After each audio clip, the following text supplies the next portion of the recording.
Good evening, नमस्कार। Number 1 election bulletin खबर चुनावी है में आप सबका बहुत स्वागत है। मैं हूं पुनीत पाठक। आपको दिखाते हैं 5 बजे इस वक्त इलेक्शन के मैदान से क्या क्या बड़ी खबरें आ रही। देखते हैं टॉप की खबरें। तो आप देखें, सबसे पहली खबर कांग्रेस की महालक्ष्मी नारी न्याय गारंटी योजना को लेकर है। छत्तीसगढ़ में राजनीतिक बयानबाजी इस पर काफी तेज हो गई है। इसका पूरा तफसील, पूरी डिटेल आपको बताएंगे। इस योजना के तहत कांग्रेस महिलाओं को 1 लाख रुपए सालाना देने का दावा करती है।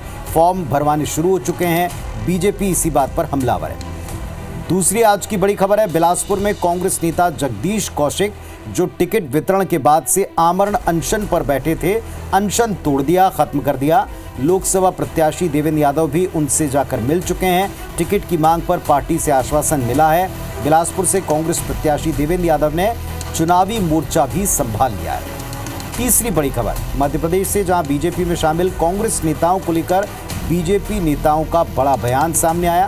गोपाल भार्गव ने बीजेपी में शामिल होने वाले कांग्रेस के नेताओं की तुलना पक्के बेर से कर दी। तो वहीं ललिता यादव कहती हैं कि जो कांग्रेसी बीजेपी में आ रहे हैं, एडजस्ट तो उनको करना पड़ेगा, हम नहीं करेंगे।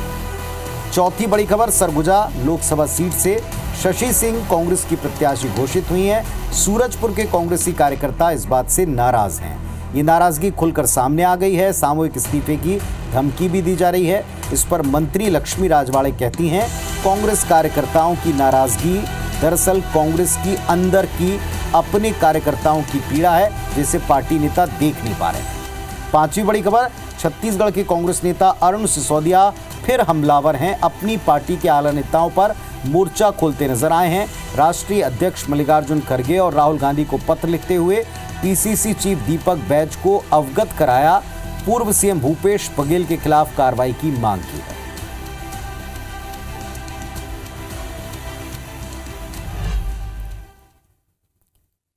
तो अब इन 5 बड़ी खबरों का डिटेल आपको बताते हैं। सबसे पहले कांग्रेस की महालक्ष्मी नारी न्याय गारंटी योजना। राजनीतिक बयानबाजी इस पर काफी तेज हो चुकी है। इस योजना के तहत कांग्रेस पार्टी का यह वायदा है कि अगर वो चुनाव जीतती है तो 1 लाख रुपए सालाना देश की हर महिला को दिया जाएगा और इसके लिए रायपुर में फॉर्म भरवाने की शुरुआत हो गई। योजना को लेकर कांग्रेस ने रायपुर लोकसभा प्रत्याशी विकास उपाध्याय के साथ फॉर्म भरवाने शुरू कर दिए। योजना महिलाओं को विकास में बड़ी मददगार साबित होगी, इसका दावा भी करती है। इसे लेकर बीजेपी ने तंज कसा है। डिप्टी सीएम अरुण साहब ने कहा, कांग्रेस के वायदे जनता बखूबी समझ चुकी है। 500 रुपए देने का वायदा तो कांग्रेस निभा नहीं पाई। स्व सहायता समूह का कर्ज माफ नहीं कर पाई। प्रदेश की जनता को अगर भरोसा है तो मोदी की गारंटी पर। पूर्व मंत्री और भाजपा विधायक राजेश मूणत ने भी कहा कि कांग्रेस की सरकार बनने तो वाली नहीं है। ऐसे में इस गारंटी पर जनता भरोसा कैसे करे। कांग्रेस चाहे जितने फॉर्म भरवा ले, फायदा नहीं होगा।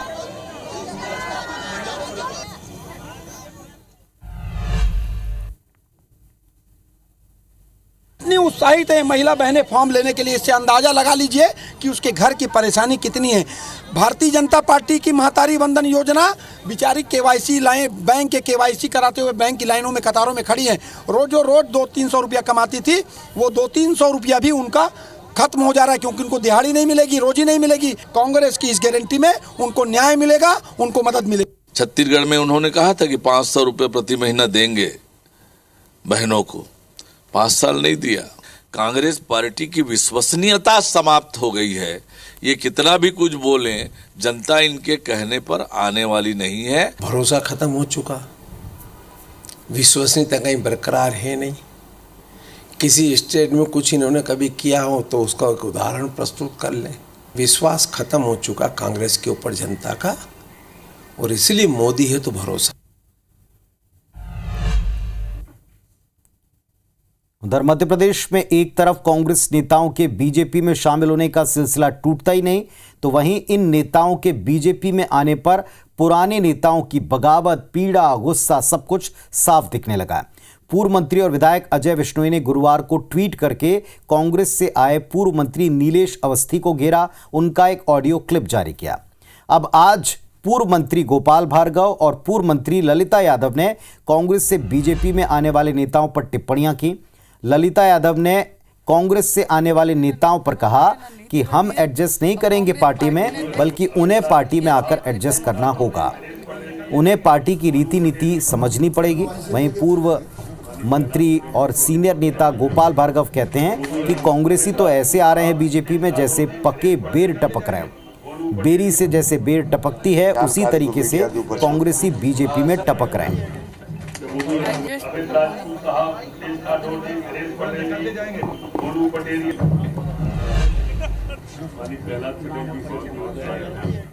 जिस तरह से कांग्रेस के लोग शामिल हो रहे हैं, मुझे लगता है जैसे बेरी होती नहीं, पकी हुई बेरी, और हिलाते हैं तो बेर टपकते हैं, ऐसे टपक टपक के आ रहा है सब।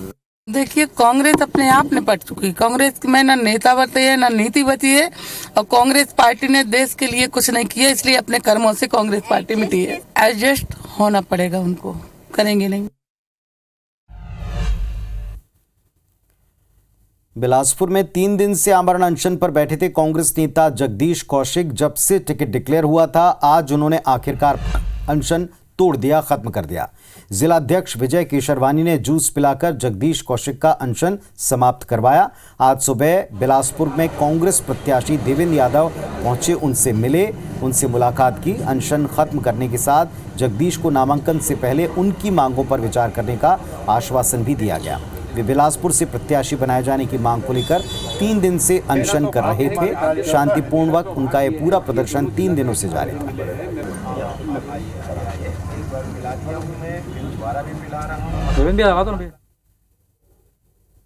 अब यहाँ पर जगदीश कौशिक ने अपना अनशन समाप्त कर दिया है। जिलाध्यक्ष विजय केशरवानी ने यहाँ पर जूस पिलाया है उनको, जिसके बाद अब उनका अनशन जो है वो स्थगित हो गया है। सीधे बात करते हैं जगदीश जी, 3 दिन का समय, 50 घंटे से ज़्यादा का वक्त हो गया है, मांगे आपकी वही थी, क्या कुछ आश्वासन आपको मिला है जिसके बाद आज आपने अपना जो आंदोलन है वो स्थगित किया है? मुझे पूरा भरोसा है पार्टी आलाकमान मेरे साथ न्याय करेगी। भैया विजय केशरवानी जी, जिलाध्यक्ष जी से अभी मेरी बात हुई, उन्होंने बताया कि पार्टी के आला नेताओं से इस बात की सूचना दे दी गई है, जानकारी है उनको। आगामी सीईसी की बैठक में नामों पर पुनर्विचार भी होगा, और बिलासपुर लोकसभा में जो नामांकन की प्रक्रिया 12 अप्रैल से है, उससे पहले ही पार्टी तुम्हारे साथ न्याय करेगी। इसी आश्वासन के साथ मैंने अपना आमरण अनशन समाप्त कर दिया है। आपको भरोसा है पार्टी आपके साथ न्याय करेगी, आपके साथ न्याय होगा? बिल्कुल, ये परिवार है। अनशन भी महात्मा गांधी के बताए हुए मार्ग है, और हम सब कांग्रेस के सिपाही है। मुझे पूरा भरोसा है पार्टी आलाकमान मेरे साथ न्याय करेगी। जिलाध्यक्ष जी ने जो बात कही है वो चरितार्थ भी होगा, और हम सब एक परिवार है। हम पार्टी के अंदर आपस में चाहे जैसे भी सहमति और असहमति रखें, परंतु कांग्रेस पार्टी हमारे लिए सर्वोपरि है।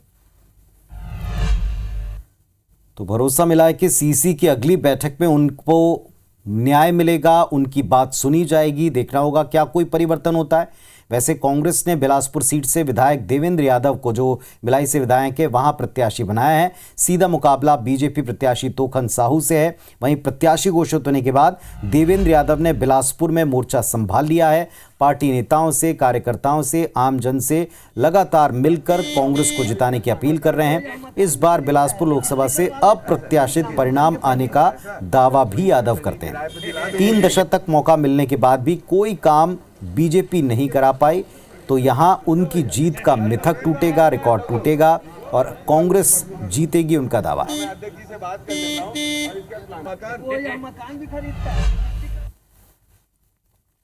लोकसभा चुनाव का सियासी विषाद बीत चुका है। दोनों राष्ट्रीय दलों ने अपने प्रत्याशी उतार दिए हैं। छत्तीसगढ़ के high profile seat Bilaspur Lok Sabha से जहां भाजपा ने तोखन साहू को प्रत्याशी बनाया है, कांग्रेस ने देवेंद्र यादव को यहां से प्रत्याशी बनाया है। और देवेंद्र यादव हमारे साथ मौजूद है, सीधे बात करते हैं। बिलासपुर लोकसभा से देवेंद्र यादव प्रत्याशी किस तरह से देखते हैं, और अब चूंकि आप बिलासपुर में पहुँच गए हैं, किस तरह से आगे इस लोकसभा चुनाव में आप जा रहे हैं?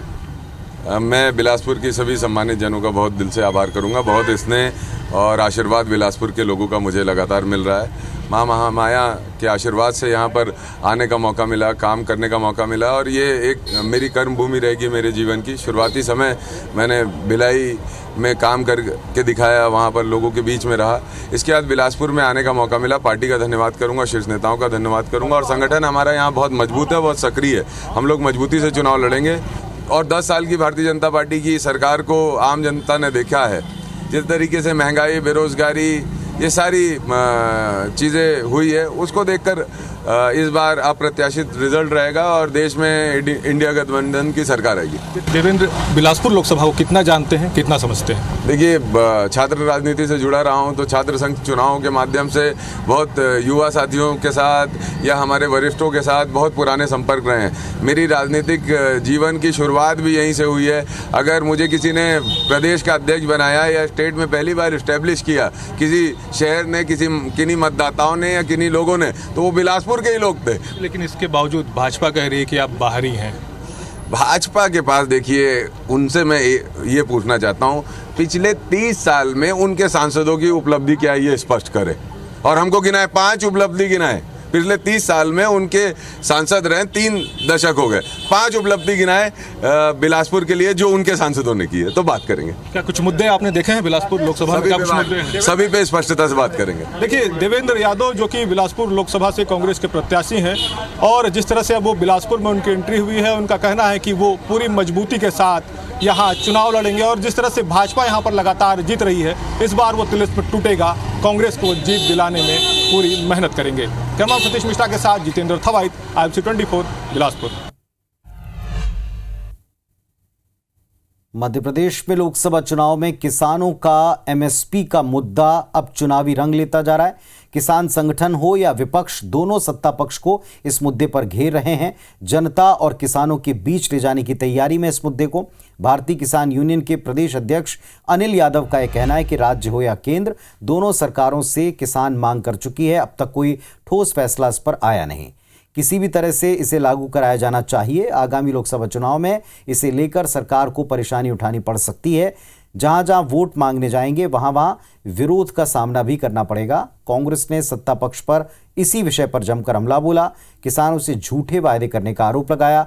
तो बीजेपी ये कहती है कि बीजेपी ने 5 साल में अपने संकल्प पत्र में जनता से जो कुछ कहा, जो वायदे किए, वो पूरी तरह निभाए जा रहे हैं।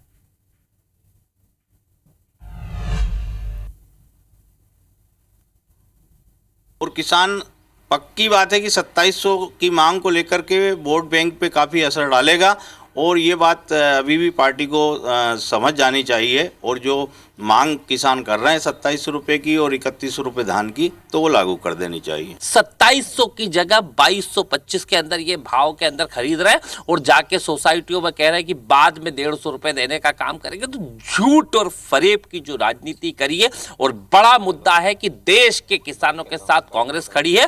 कांग्रेस उनके सारे कर्जे माफ करेगी, उनके साथ खड़े होकर इनको MSP देगी। हमारी सरकार बने अभी तकरीबन 3 माह से थोड़े से दिन ऊपर हुए हैं। यदि बात करें तो 5 साल का हमारा संकल्प पत्र है। हमने जो वादे किए, एक संकल्प पत्र के वादे पूरे होंगे। मंत्री और भारतीय जनता पार्टी के रायपुर लोकसभा सीट से प्रत्याशी बृजमोहन अग्रवाल ने पूर्व सीएम भूपेश बघेल को घेरा।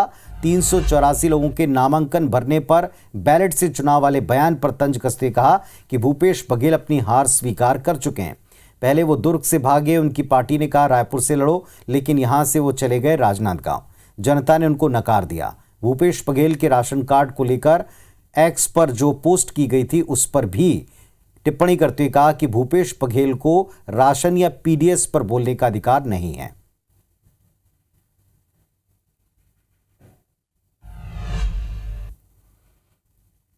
भूपेश बघेल जी को तो बोलने का अधिकार ही नहीं है। उन्होंने तो पूरे छत्तीसगढ़ को ही देश से गायब कर दिया था। भ्रष्टाचार के, शराब में भ्रष्टाचार, धान में भ्रष्टाचार, कोयले में भ्रष्टाचार, महादेव ऐप में भ्रष्टाचार, DMF में भ्रष्टाचार, तो भ्रष्टाचार के जनक हैं और पूरे छत्तीसगढ़ को उन्होंने बदनाम कर दिया था। और लोकसभा चुनाव में बयानबाजी भी तीखी है, तेज है। भाजपा कांग्रेस के एक एक उम्मीदवार को टारगेट करके उनके खिलाफ बयान जारी करती है। रणनीतिक तौर पर यह काम हो रहा है। इसी क्रम में शुक्रवार को भाजपा प्रवक्ता केदारनाथ गुप्ता ने राजनांदगांव लोकसभा से कांग्रेस प्रत्याशी पूर्व सीएम भूपेश बघेल पर निजी स्वार्थ के लिए राजनीति करने के आरोप लगाए।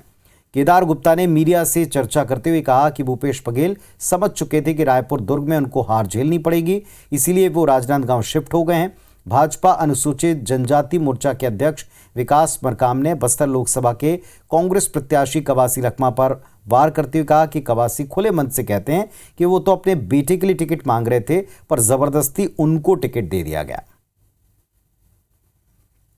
पार्टी ने जबरदस्ती की तो वो राजनांदगांव भाग खड़े हुए। राजनांदगांव जाने के बाद उनको अपनी हार स्पष्ट रूप से दिखाई दे रही है, क्योंकि सबको पता चल गया कि भूपेश जी अपने लिए राजनीति करते हैं, छत्तीसगढ़ की महतारी और कांग्रेस पार्टी के लिए नहीं। कल कवासी लखमा जो कि बस्तर के कांग्रेस के प्रत्याशी हैं, उन्होंने बयान दिया कि मैं अपने बेटे के लिए दुल्हन मांगने गया था और पार्टी ने मुझे ही दूल्हा बना दिया। मध्य प्रदेश में लोकसभा चुनाव के पहले सभी राजनीतिक दल अपने अपने उम्मीदवारों की चयन प्रक्रिया को पूर्ण कर रहे हैं। चयन के काम में बीजेपी पहले ही आगे है। कांग्रेस ने अब सभी सीटों पर उम्मीदवार ला दिए हों, इसकी कवायद वो अभी भी कर रही है। कांग्रेस 25 सीटों पर उम्मीदवार घोषित कर चुकी है। 3 सीट खंडवा, मुरैना, ग्वालियर पर अभी भी संशय है। उम्मीदवार के नाम पर सहमति नहीं बनने पर बयानबाजी तेज है। कांग्रेस के पूर्व विधायक कुणाल चौधरी जल्दी ही बचे नामों पर फैसला आने की बात कहते हैं। वहीं बीजेपी ये कह रही कि कांग्रेस में कोई चुनाव लड़ना ही नहीं चाहता, इसीलिए दिक्कत है।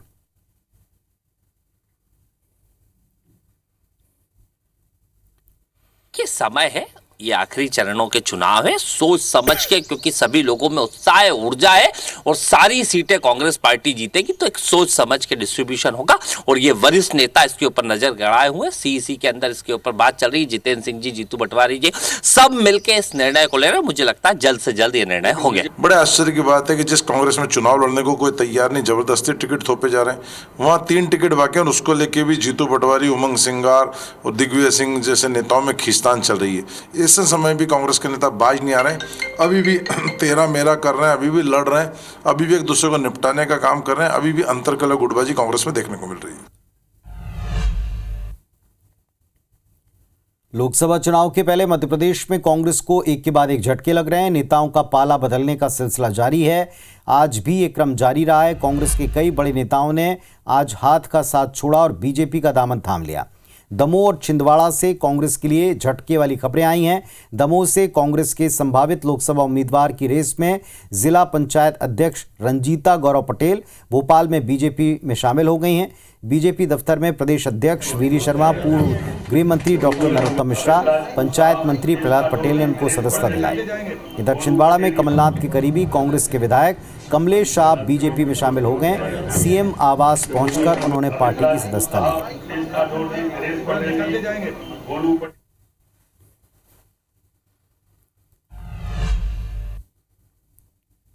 सरगुजा लोकसभा सीट से शशि सिंह को कांग्रेस प्रत्याशी बनाए जाने के बाद सूरजपुर के कांग्रेस कार्यकर्ताओं की नाराजगी सामने आई। कांग्रेस कार्यकर्ताओं ने सामूहिक इस्तीफे की चेतावनी दी है, जिसके बाद से पार्टी में बैठकों का दौर चल रहा है। इस स्थिति पर प्रदेश की बाल विकास विभाग मंत्री लक्ष्मी राजवाड़े कहती हैं कि दरअसल कार्यकर्ताओं की नाराजगी को कांग्रेस के नेता भांप नहीं पा रहे, संभाल नहीं पा रहे।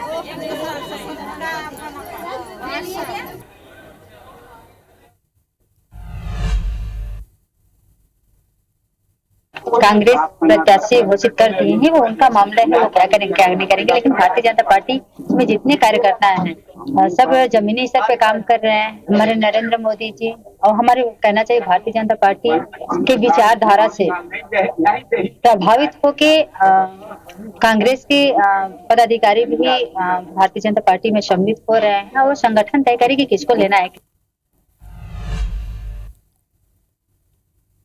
रायगढ़ लोकसभा सीट से कांग्रेस ने एक बार फिर से सारंगगढ़ गिरिविलास पैलेस पर भरोसा जताया, जहां से आने वाली मेनका सिंह को टिकट दिया। रायगढ़ का सियासी इतिहास इस पैलेस के बिना अधूरा माना जाता है। पहले इसके राजा नरेश चंद्र अविभाजित मध्य प्रदेश के सीएम रहे। मेनका सिंह की बड़ी बहन पुष्पा देवी सिंह रायगढ़ सीट से 3 बार सांसद चुनी गई। दूसरी ओर बीजेपी कांग्रेस के फैसले पर तंज कस रही।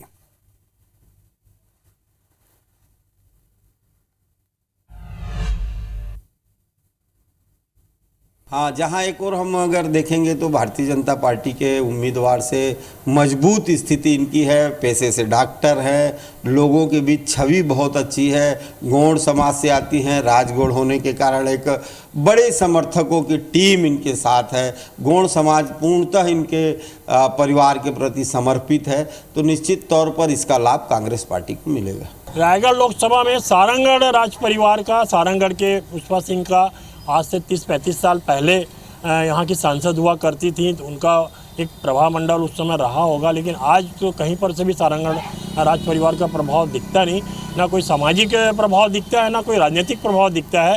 जबकि राधे श्याम जी राठिया कंवर समाज के, राठिया समाज का और आदिवासी समाज का व्यापक जन समर्थन इनको मिलते चला जा रहा है।